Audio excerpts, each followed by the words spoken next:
Headlines: Bandits kill 15 worshippers in Niger. Police officer faces investigation over alleged torture of wife in Adamawa.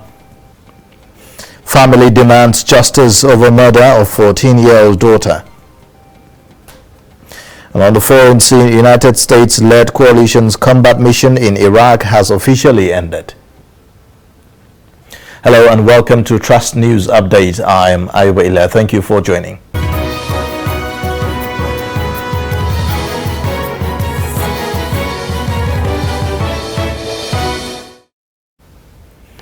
The news in detail. At least 15 worshippers have been reportedly killed, while dozens sustained various degrees of injuries in a fresh armed banditry attack in Ba'ari village, Mashegu local government area of Niger State.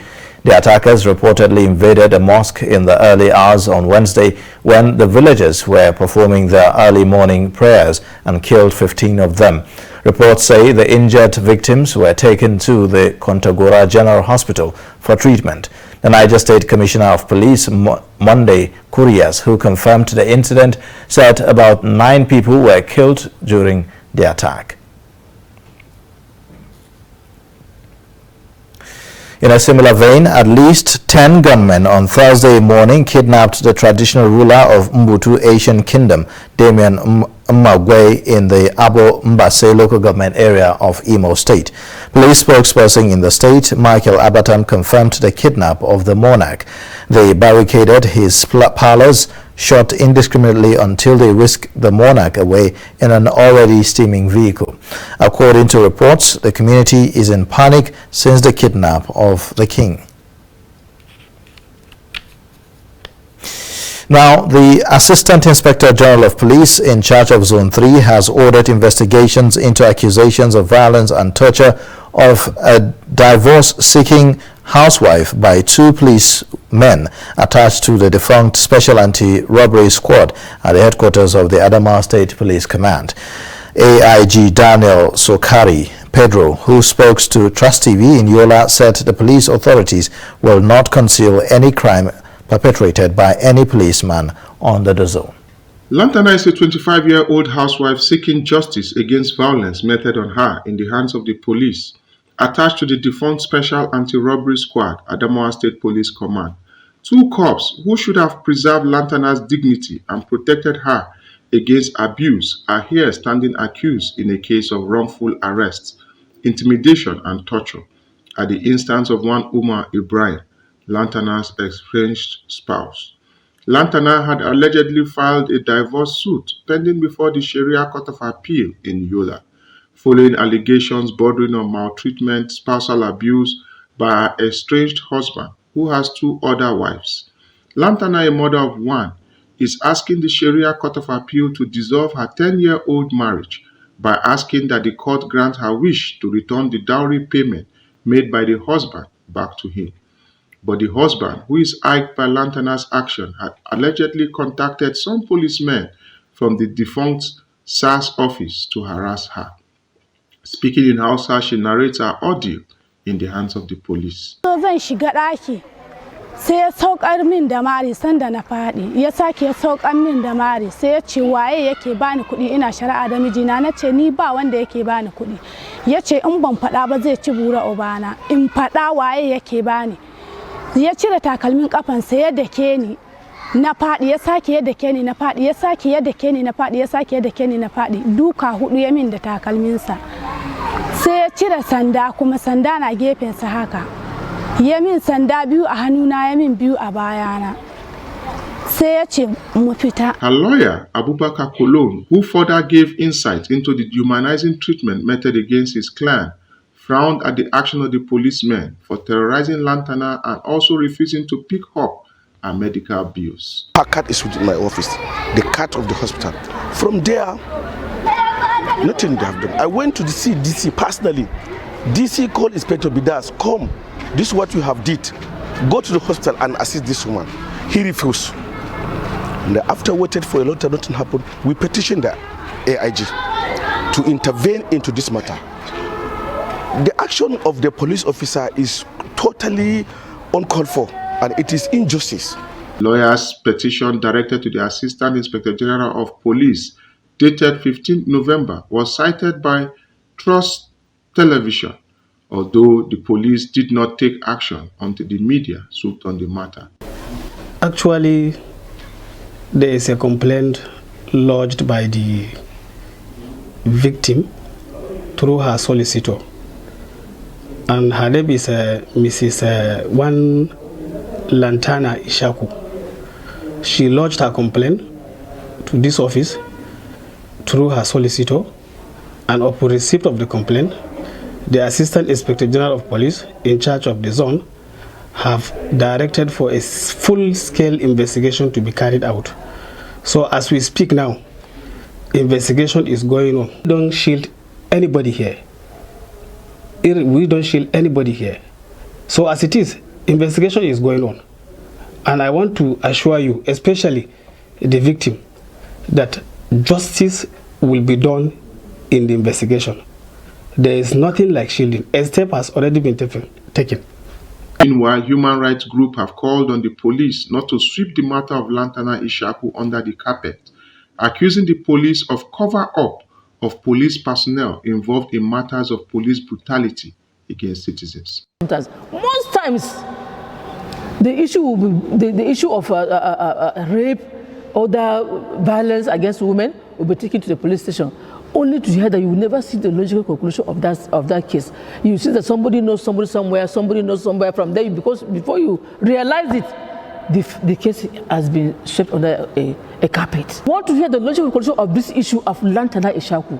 She has been brutalized by a policeman. Can you imagine? By a policeman.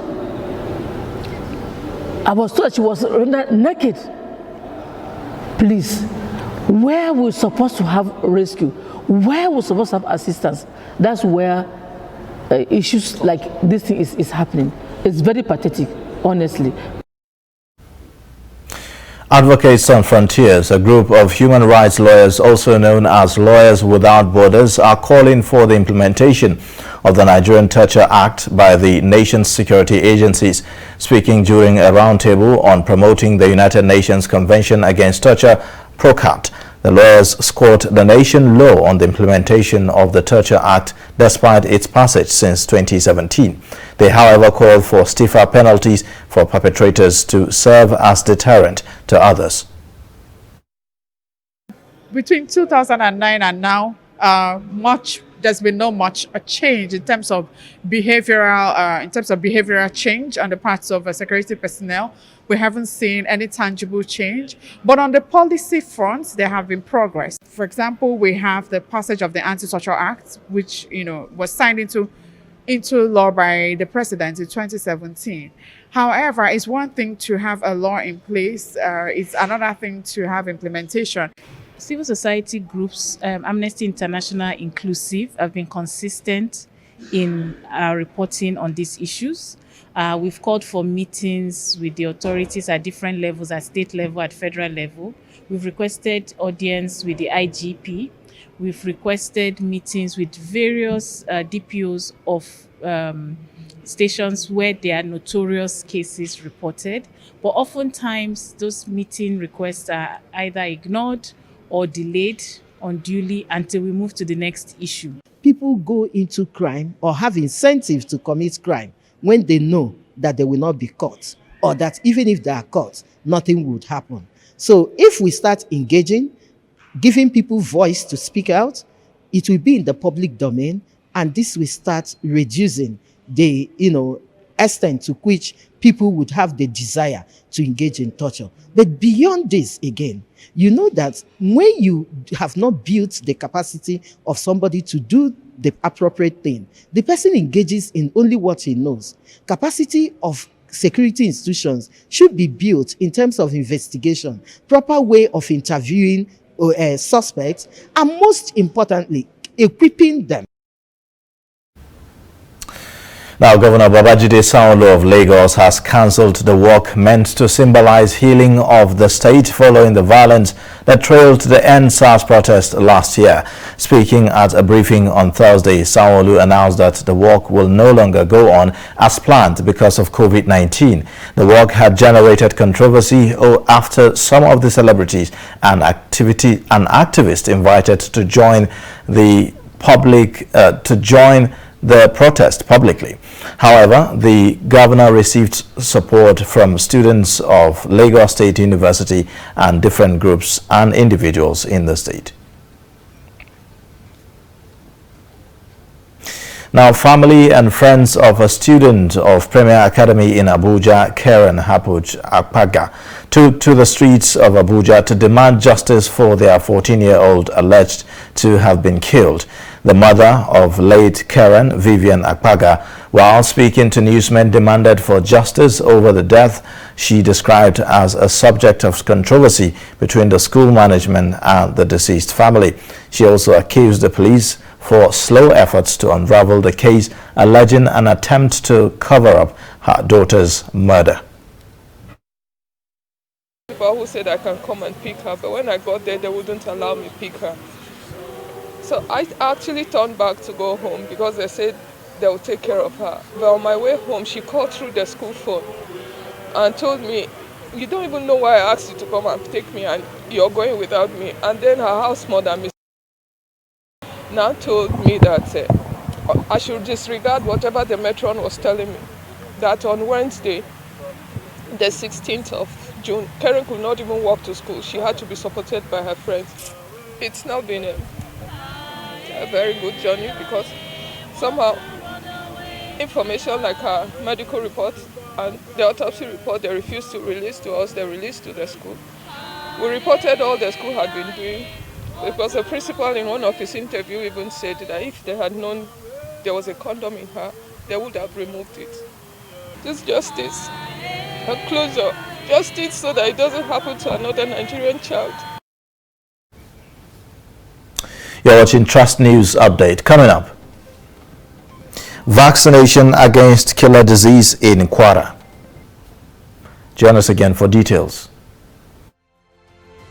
Get latest updates on current topical issues and breaking news by downloading the Trust TV mobile app on your Android devices. Go online, click Google Play Store, search Trust TV, install the app, and get doses of unfiltered information on happenings all over the world in your pocket.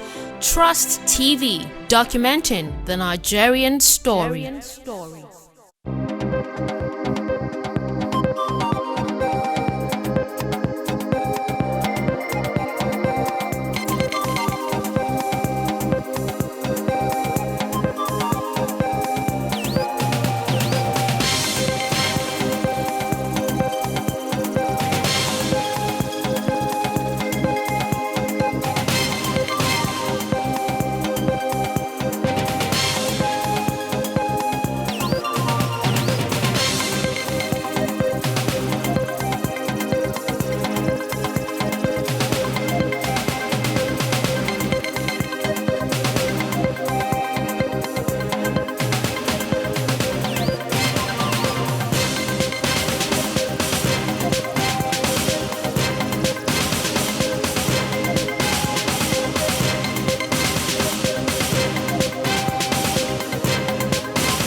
Thanks for staying with us. You're watching Trust News Update, and here's another look at the main stories again. At least 15 worshippers have been reportedly killed, while dozens sustained various degrees of injuries in a fresh armed banditry attack in Ba'are village, Mashigun local government area of Niger State. Plus, the Assistant Inspector General of Police in charge of Zone 3 has ordered investigations into accusations of violence and torture of a divorce-seeking housewife by 2 policemen. Now, moving on, a Criminal Justice Reform Foundation has tasked Nigerian police officers on the need to shun corruption and uphold their mandate of protecting lives, properties, and combating crime in the country. Speaking during the presentation of an award to Ibrahim Tijani, a Chief Superintendent of Police, for his dedication to service, the foundation urged other police officers to emulate the ethics of the senior officer. They added that they will continue to encourage the forcemen through such recognitions to promote the culture of professionalism in the force. Security watch, and we've been observing his we've been keeping a close tab on him, on his past achievements, on his numerous achievements, on how he has able to defeat crime in the Abuja metropolis, his impacts on several positions he has held, and it has won the heart of the people in the FCT. It's a continuous thing to encourage our police officers, in as much as we have dubious police officers, but that doesn't mean they are not good officers. We will continue to encourage the good ones amongst us, to promote them, to encourage them in their activities, so we can have a crime-free society. Be your neighbor's keeper, be honest, diligent, and also things a kind of selfless service. Corruption is one of the base of every catastrophe in any country. And they said charity begins at home. The first institution is the family. Once the parents are able to install a very good behavior, good manners, good characters, I think the output will be great. That is the first stage of crime control. International advocacy group Marie Stops International has tasked Nigerian men to join the cause to promote child spacing and family planning in the country. The country director of the organization, Effium, stated this during a two-day sensitization workshop with religious and traditional leaders across Nigeria on the importance of family planning to the sexual and reproductive health of women. The workshop, which is organized in collaboration with the Federal Ministry of Health, is also aimed at educating the leaders on how family planning and child spacing can reduce maternal mortality in the country. Our men need to get involved. This cannot be left for our women alone to bear. But more importantly, in their little way, they can disseminate this information to their people. And as they see us in their area of operation, as we spread our work, as we come to them, they can say, yes, we know what they're doing, and we're totally in support. There are ways of child spacing, and also the traditional way of child spacing is being practiced. So in this manner, in order not to go in conflict with religion, we don't absolutely support abortion.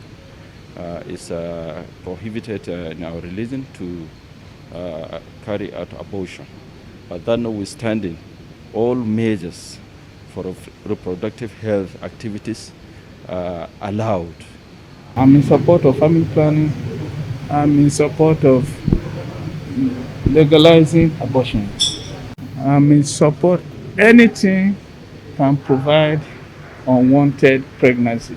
Not that we are not rich. We are the giant of Africa, but they don't manage our resources as it's supposed to be. God said you should go into the world and multiply. But we said no. There must be planning. But nowadays, the Catholics have started accepting it because of our advocacy. But in the northern areas, where an Alhaji has 5 wives or 4, he doesn't talk about that. He doesn't say about that. He just will deliver children. And this is why they end up on the streets. So please, we are advocacies. We are saying planning, family planning is good. Now, over 600,000 children are to be vaccinated against measles by injection on the left upper arm at designated primary health care centers in the 16 local government areas of Kwara State. The immunization campaign is flagged off by wife of the state governor, Olufolake Abdulrazak. Our correspondent tells us more.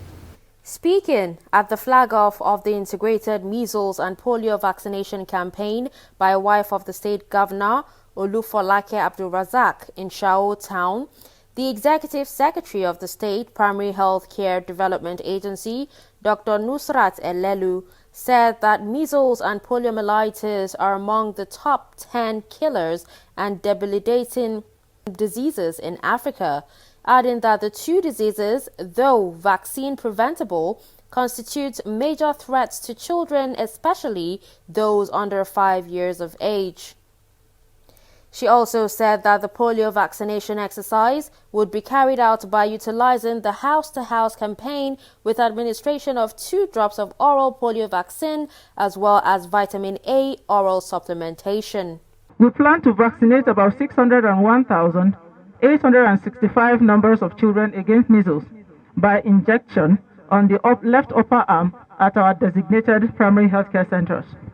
We also plan to vaccinate 1,074,126 number of children under 5 against polio. This will be targeted utilizing the house-to-house campaign with 2 drops of oral polio vaccine administered as well as the vitamin A oral supplementation. In her remark, wife of the state governor, Olufolake Abdulrazak, said that polio is a paralytic disease that has crippled many children and even killed some across the globe. She, however, said that through concerted efforts, the last case of the wild polio virus so far in Nigeria was 2016 and subsequently declared polio free.